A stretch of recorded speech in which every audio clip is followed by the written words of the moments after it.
سلام طعناها بلي زخبركم من زخبركن انت مركتنا اقدستن واناون معبالتات ساعات حيزنا لكم قريبنا لنا ماردا تايمز لايك شير سبسكرايب بمقبار بيتسب كتكون بمعدام ازي ناب زرزرة مبلنام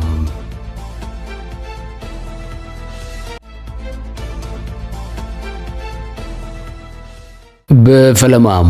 قدا ايرترا ملعال نربحاتات امريكا خود كم زغير تقليتهم مايكل روبين استبهالة تنتاني بمنقد اكس ابزك كافولوريتهم ابل علي ايرترا زتنبر قدا ملعال امريكا استراتيجيكاو معنقاف كسعب كم زغيليو اتنكيغ زلام روبين ناب محبراو مرخبيتات ابزك كافولو مقلتي ابل علي ايرترا زغط مقلال نسلوا امريكا بتزوبا كداخمن ابتزوبا نزودا درو حالتات كتك من كم زغيلي مقويتهم ممحدار واشنطن كم اكال نيتا بقيح بحر استراتيجيك وربحاتات نموحاس جبر زلو سفيح صعري مس ايرترا داغماي متسار كجبر يحسب كم زلونا بزغلص زلو اوانيو اتي امريكا وتنتاني انز حساب هيبو زلام وري بوليتيكيان بوغن ايرترا كم صلاق تغيرو زر امريكا وبعل سلطان نبر تيبور ناجن بغدو ازرار ابريتو زهاب خوينم نسو اتا بريزيدنت ኢሳያስ አፈወርቂ ዝመርሓ ኤርትራ بكل መዳያት ክትክፈት እንተኽኢላ ተብልዕሊ ዝግበር ጸቕጢ ክፋኾስ ምኻለ መንግስቲ ኤርትራ ግን ምስ ዓለማዊ ቁጠባን ዲፕሎማሲያዊ ጽምዶን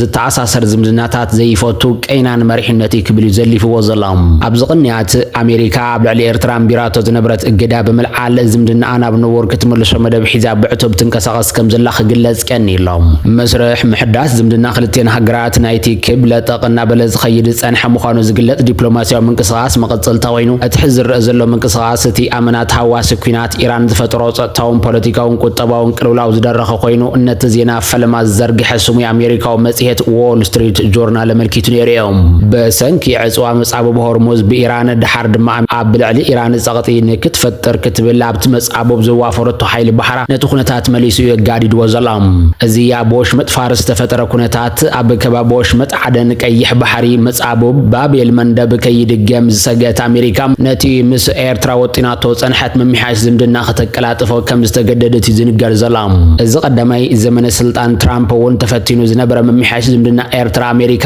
ኣብዚ ኻላይ መልሶት ትራምፕ ናብ ዋይት ሃውስ ደጊምካ ንምሕዳሱ ብኽልቲኦም ወገናት ድሌትን ተበግሶን ከም ዝጸንሐዩ ፕሬዝደንት ኢሳያስ አፈወርቂ ኣመይቱ ነይሮም ኣብዚ እዋን ብፍሉይ ልኡኽ ትራምፕ ማሱድ ቦሎስን መንጎኝነት ግብፅን ዝድፋእ ዘሎ መሚሓሽ ዝምድና ዝተፈላለየ ርእቶታት ይወሃቦ ዘሎ ኮይኑ ገለ ሰበስልጣን መንግስቲ አሜሪካ ነበር ድማ ንመዝገብ ሰብኣዊ ምስላት ኤርትራን ኩነታት መንግስቲ ኤርትራን ብምልዓል ነቲ ውሳነ ተቃውሞም የስምዑ ኣለዎም ገሊኦም ድማ ነቲ ውሳነ ቅኑዕ ምዃኑ እቲ ካልእ ብዛዕባ ኤርትራ ዝለዓል ዘሎ ጉዳያት ድማ ካልኣዊ ወይ ድማ ከም ውሽጣዊ ጉዳይ ምዃኑን ሸለል ዝበልዎ እውን ኣለዎም ኣብቲ አንቀጽ መጽሔት ዎል ስትሪት ጆርናል ዘሎ ካሜሩን ሃድሰን ውሳነ አሜሪካ ብልዕሊ ኤርትራ ቅኑዕ ኣይኮነን ኢሉ ብምግላጽ ብ23 ሚያዝያ ኣብ መጽሔት ፎሬን ፖሊሲ አሜሪካ ዋሽንግተንስ ዋን ዳይሜንሽናል ቼዝ ኢን ዘ ሆርን ኦፍ አፍሪካ ብዝብል ኣርእስቲ ኣብ ዘስፈረ ጽሑፍ እውን ነዚ ሓሳቡ ብዝርዝር ኣቕሪቡ ኣሎም ሃድሰን በዓል ስልጣን ሰለያን ክፍሊ ጉዳያት ወፃኢ አሜሪካን ዝነበረ ኮይኑ መብዛሕትኡ ግዜ እገዳ ዝለዓል ሓንቲ ሃገር ንዕኡ ዝበቅዕ ንጹር ስጉምቲ ምስ ትወስድ ጥራይ ብምባል ኤርትራ ግን ካብ 1993 ጀሚራ ዝሓዘቶ ወታደራውን መልካውን ሒዝያት ትቕጽል ዘላ ኢሉ ዝምግት እዚ ከምዚ ዓይነት ኣካይዳ ንመልካዊ ስርዓት ምሽላሚ ብምባል ድማ አሜሪካ ንዘብ ልዕሊ ኤርትራ ዝተጻዕነ እገዳ ብምቅላል እንታይ ክትረብሕ ኢሉ ይዝከራኸር እዚ ዝካየድ ዘሎ ምስጢራዊ ዝርብ ድማ ነቲ ኣብቲ ሃገር ዘሎ ፖለቲካዊ ደውታ ምምሕዳር ትራምፕ ዕሸሽኢልዎ ኣሎ ድማ ይበል እገዳታት ድማ ሃገራት ሰብኣዊ መሰላት ንከኽብራ ከም ናይ ጸቕጢ መሳርሒ ኮይኑ ከም ዘገልግል ብምምልኻት ተሰቒሉ ክለዓል ግቡእ ዘይምዃኑ እዩ ዝመክር ታገዚ ጸሓፊ ጉዳያት ወፃኢ ጉዳያት አፍሪካ ነበር ቲቦር ናጅውን እንትኾነ ብቐዳም 25 ሚያዝያ ኣብ ሓደ ግሎባል ፓወር ሽፍት ዝበሃል ዩቲዩብ ቻነል ቀሪቦ ብዝሃቦ ትንተና ዝተፈላለዩ ምምሕዳራት አሜሪካ ምስ ኤርትራ ዘሎ ዝምድና ናብ ንቡር ንምምላስ ተደጋጋሚ ፈተነታት እኳ እንተገብሩ ብወገን ኣስመራ ግን እወታዊ ምላሽ ኣይተዋሃበን ብምባል ተመክሮ ኣብ ኤርትራ ገሊጾም ቲቦር ፔተር ናጂ ኣብ ታሕሳስ 2018 ዓመተ ፈረንጂ ናብ ኤርትራ ብምብጻሕ ምስ ፕሬዝደንት ኢሳያስ አፈወርቂ ሰፊሕ ዘተካየደ መንባሩ ዝከሪዮም ካብቲ ናይ ሽዑ ተመክሮ ብምብጋስ ድማ ዓላማ አሜሪካ ከምቲ ምስ ኢትዮጵያ ዝነበረ ተመሳሳሊ ዝምድናን መመስራት እኳ እንተነበረ ኤርትራውያን ግን ውፅኢታዊ ዘይግበሩ ብምባል ምስ ካሜሩን ሃድሰን ይሰማማ እታ ፕሬዝደንት ኢሳያስ አፈወርቂ ዝመርሓ ኤርትራ ብኩሉ መዳያት ክትክፈት እንተኽኢላ እቲ ኣብ ልዕሊኣ ዝግበር ጸቕጢ መፈኾሰላ ነይሩ መንግስቲ ኤርትራ ግን ምስ ዓለም ለኻዊ ቁጠባን ዲፕሎማሲያዊ ጽምዶን ዝተኣሳሰር ዝምድናታት ከም ሓደ ሓደጋ ስለ ዝርዮ ተነጽሎ መሪጽ ዘሎ ቀይናን መሪሕነት ክብል ይዘሊፍ ወዘላም ኤርትራ እዞም ምስ ምድንፋዕ ዲሞክራሲ ሲቪላዊ ማሕበራት ነጻ ፕረስ ትግባር ቅዋምን መረጻን ዝኣመሰሉ በመምሕዳራት ኣሜሪካ በቐጻሊ ዝለዓሉ ዓበይቲ ሕቶታት ግን ብወገን ኤርትራ ኣብ ውሽጣዊ ጉዳይ ኢድ ከም ምእታውን ከም ሓደጋ ልዑላውነትን ይዝረአ ኬንዮን ከም ስነ ሓሳባዊ ተጻብኦ ኮይኑ ድማ ኤርትራ ነቲ ኣብ ባህላታትን ክስታትን ክትነጽጎ ጸኒሓ እያ ኣሜሪካ ብዘመን ትራምፕ ከዓ ብፍላይ እዚ ሊበራላዊ ክብርታት ዕሸሽና በለት ኣብ ናይ ካናሃባን ዓይነት ተመስረተ ዝምድና ትኽተል ምህላዋይ ብሰፊሑ ዝግለጽ ኣብዚ ጉዳይ እዚ ርእይቶ ዝሃበ ተንታነ ፖለቲካ ቀርኒ ኣፍሪቃን ማእኸላይ ምብራቕን ኣሰይድ ዓብዱራሕማን ኣቡ ሃሽም ድማ ኣሜሪካውያን በቀዳምነት ንረብሓታቶም እዮም ዝሰርዑ ድሕሪ ምባል ብዙሓት መሓዙት ኣሜሪካ ዝኾነ ሃገራት ንኣብነት ግብፂ ስዑድ ዓረብን ካልኦት ሃገራትን ብዙሕ ግህሰት ሰብኣዊ ምስላት ዝፍጸመለን ሃገራት የን ኢሉ ከም ኣብነት ብምጥቃስ እዚ ጉዳይ ብፍላይ ኣብዚ እዋን እቲ ንኣሜሪካ ደራኺ ጉዳይ ኣይኮነን ክብል ይዘረድም ብዘይካዚ ካሜሮን ሓድሰን መምሕዳር ትራምፕ ንቀይሕ ባሕርን ቀርኒ ኣፍሪቃን ዝምልከት ውህድ ስትራቴጂ የብሎን ብምባል ኣብ ልዕሊ ኤርትራ ክለዓል ዝኽእል እገዳ ዞባዊ ሳዕቤን ከም ዘሎ ዘቕርቦ ምጉት እውን ኣሎም ኤርትራ ንሰራዊት ሱዳን ኣንጻረቶም ብኢምራት ዝድገፉ ዳዕሚ ልሰሪዕ ትሕግዝ እያ ስለዚ ምስ ኤርትራ ዝግበር ርክብ ናብ ነወር ምምላስ ማለት ንሓድነት ሱዳንን ንሰራዊት ሱዳንን ከም ምድጋፍ ዘመልክት እዩ ክብል ኣመልኪቱሎም ኣብዚ መዳይ ግን ኣሜሪካ ኣንጻር ሓድነት ሱዳን መርገፀ ይጸንሓን ኣብ ዝተፈላለዩ እዋናት ከም ዝግለጥ ድማ ኣሜሪካ ነቲ ብፍላይ ብኢምራት ዝግበር ነቲ ሃገር ዝበታትን ምትእታው ከም ዘይትድግፎ እዩ እዚ ግን በቲ ኢምራትን እስራኤልን ዘለዎን ኪዳን ተጎልቢቡ ዝሕለፍ ጉዳይ ምዃኑ ዘባውያን ተንተንቲ ክወቅስዎ ጽንሐት ድርብ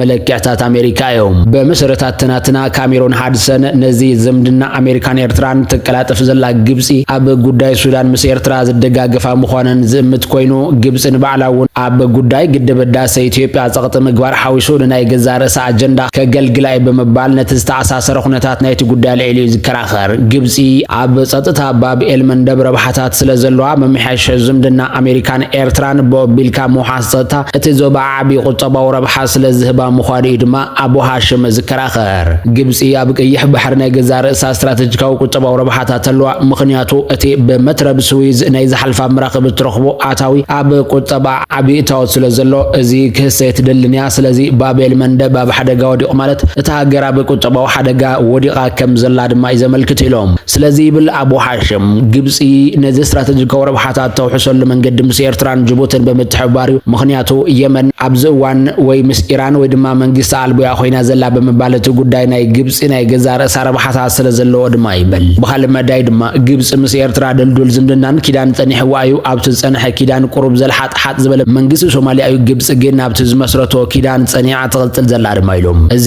ከም ሓደ ዲፕሎማስያዊ ደገፍን ምሕያል ኤርትራን ድማ እየገድሳ ምዃኑ የስሚሩሎም ኣብ ርእሲ እዚ ድማ ግብፂ ኣብ ከምዚ ዝመሰለ ናይ ምቅራብ ተራኽ ትጻወት እንከላ ብዲፕሎማስያዊ ዓይኒ ሓደ ስትራቴጂካዊ ሓለፋ ሂባ ክብል ዝገልጽ እቲ ምስ ኤርትራ ዝግበር ዝምድና ነታ መሻርክቲ ኣሜሪካ ዝኾነት ኢትዮጵያ ከቀይም ዝብል ዝቐርብ ምጉት ኣቡ ሃሽም እንትምልስ ኢትዮጵያ ተቀይመት ኣይተቀየመት ተምጽኦ ለውጥ ዘሎ ይመስለንን ምኽንያቱ እዚ ዓለማዊ ጉዳይ ክብል ዝገልጽ ምስቲ በኣንጻሩ ነቲ ኢትዮጵያ ኣብ ልዕሊ ገማግም ባሕሪ ኤርትራ ትገብሮ ዘላ ምትኹታኹን ኩናትን ገታ ሳዕቤን ክፈጥር ይኽእል ዝብል ሓሳባት ብዝሳነ መልክዕ ካብ ሓሊፉ ነተን ሃገራት እንተላይ ሶማልያን ጅቡትን ሓዊስካ ናብ ጽቡቕ ምሕዝነት ምቅራብን ክመጻ ክደፍእ ይኽእል ድማ ይብል ብድፊት ኣሜሪካን ካልኦት ሃገራትን ሓድሽ ኪዳናት ንምፍጣር ይከኣል እዚ ከባቢ ብፍላይ ምስ ኩናት ኢራን ድሕሪ ሕጂ ዝኾነ ኩናት ሸውሃት ዘለዎ ይመስል ድማ ኢሉ ዘረድም ገለ ኣሜሪካውያን እውን እንትኾነ ነቲ ኢትዮጵያ ናብ ገማግም ባሕሪ ኤርትራ ንምብጻሕ ብዘንቀለቱ ሕቶታት ዝተፈጠረ ዞባዊ ወጥሪ ብምጥቃስ ኣሜሪካ ምስ ኤርትራ ዘለዋ ዝምድና ዳግሚ ምትዕርራይ እንተገይራ ኣብ መላእ ዞባ ቀርኒ ኣፍሪቃን ዘሎ ጎጥታትን ምትፍናንን ንምዕጋስ ሰፊሕ ጽልዋን ኣገዳስነትን ከም ዘለዎ ሓሳባት ብምቕራብ ህላዊ ኣሜሪካ ኣብቲ ዞባ ብፍሉይ ከዓ ምስ ኤርትራ ትገብሮ ምምሕያሽ ዝምድና ኣገዳሲ ምዃኑ እዮም ዝምግቶም እዚ ኣብ መንጎ ኤርትራን ኣሜሪካን ዝፍጠር ዝምድና ሰፊሕ ዞባዊ ጽልዋታት ክፈጥር ምዃኑ ዘመልክት ካሜሮን ሓድሰን እቲ ጉዳይ ናብ ወሽመጥ ዓረብ እውን ይወስዶ በዚ መሰረት ግብረ መልሲ ወሽመጥ ዓረብ ዝተፈላለየ ክኸውን ከም ዝኽእል ብምምልኻት እዚ ማለት ስዑድ ዓረብ ነቲ ምርግጋእ ክትቅበሎ ትኽእል እያ ብምባል እታ ኣብቲ ዞባ ዓብላል ወፍሪ ዘለዋ ኢምራት ግን እዚ ስጉምቲ ኣሜሪካን ረብሓታት ኣብ ክልቲኡ ማለት እውን ኣብ ሱዳንን ኢትዮጵያን ቀጥታዊ ሓደጋ ጌራ ትወስዶ ትኽእል እያ ብምባል ንኢምራት ምኽሳር ከስዕብ ከም ዝኽእል እየ ተንቢሁ ዘሎ ምዚ ብዝተኣሳሰር ሰይድ ዓብዱራሕማን ኣቡ ሃሽም ሓይሊ ባሕሪ ኣሜሪካ ኣብ ኩሉ ተመጢጡ ኣብ ብዙሕ ጉዳያት ስለ ዝሳተፍ ኣብ መጻኢ እውን ኣብ ባሕሪ ደቡብ ቻይናን ጸገማት ዝፈጠረሉ ኩነታት ክመጽእ ስለ ዝኽእል ኣብ ዞባዊ ውሕስነት ዘረጋገጸሉ ስትራቴጂካዊ ሽርክነት ክፈጥር ከም ዘድሊ እዩ ዝገልጽ በዚ መሰረት ድማ ኣብ ቀይሕ ባሕሪ ናይ ገዛ ርእሱ ዞባዊ ጸጥታ ዘውሕስ ሓይሊ ክፍጠርን ተራ ክህልዎን ኣሜሪካውያን ዝደልይዎን ዝድግፍዎን እዩ ብምባል እዚ ኸዓ ኤርትራ ምስ ዘለዋ ጂኦግራፊያዊ ኣቀማምጣ ብዘይወላውል ተመራፂት ምዃና እዩ ኣረዲዩ ዘሎ ኤርትራ ንስዑድያን ግብፅን ዝነውሕ ገማግም ባሕሪ ዘለዎን ንሳተን ዘለዎን ዓተን ኣብ ግምት ዘእትዎ ናይ ምክልኻል ፀጥታ ስትራቴጂ ክህሉ ኣሜሪካ ክትሕግዝ ትኽእል እያ ብምባል ኣብ ርእሲኡ ዘን ሃገራት ነታ ኣብ የመን ዘሎ ንዝባው ፀጥታ ዘሰክፍ ኩነታት ዝያዳ ክርዳዕን ክፈልጣን ይኽእላ እየን ዝብል ኣሜሪካውያን ስትራቴጂካውያን ዝቐመርዎ ስትራቴጂ ውሳነታት ብድሕሪት ከም ዘሎ ብስፋሕት ይዝረድእ በዚ መንፅር እገዳ ልዒልካ ምስ ኤርትራ ዳግማይ ዘተ ንምጅማር ኣብ ዞባ ቀይሕ ባሕሪ ነባር ረብሓታት ኣሜሪካ ንምውሓስ መሰረታዊ ምዃኑን ብምግላፅ እቲ ኤርትራ ዘላቶ ከባቢ ብስትራቴጂካዊ መዳይ ኣዝዩ ገዳሲ ምዃኑን ዝኾነ ይኹን ኣሜሪካ ፈፂማ ሸለል ክትብሎ ዘይግባእ ምዃኑን ዝምግቱ ሰበስልጣናት ኣሜሪካ እውን ይበራኸቱሎም በኣንጻር እዚ ኣምባሳደር ቲቦር ናጅ እውን ስትራቴጂ ኣሜሪካ ብልዕሊ ኤርትራ ብምንቃፍ ንኣሜሪካ ዝሐሸ ዋይት ሃውስ ምስ ሶማሊላንድ ወግዓዊ ዝምድናታት ብምክያድ ነቲ እስራኤል ዝገበረቶ ስነ መጎት ኣፍልጦ መሃብ ክትክተል ከም ዘለዋ እዩ ዝመግት ኤርትራ ክትቅየር ኣይትኽእልን ኢሉ ዝዛረብ ቲቦር ናጅ ኢትዮጵያ እውን ኣብ ውሽጣዊ ምትፍናን ተሸሚማ ምህላዋ ኣብ ግምት ብምእታው ንኣሜሪካ ዝሐሸትን ዝረገትን ንሽርክነት ተኽእሎ ዘለዋን ድማ ሶማሊላንድ እያ ብምባል ዝጣበቕ ዘሎ እስራኤል ብ26 ታሕሳስ 2025 ዓመተ ፈረንጂ ንሶማሊላንድ ብወግዒ ከም ነፃ ሃገር ኣፍልጦ ዝሃበታ ናይ መጀመርታ ሃገር ምዃና ዝፍለጥ እዮም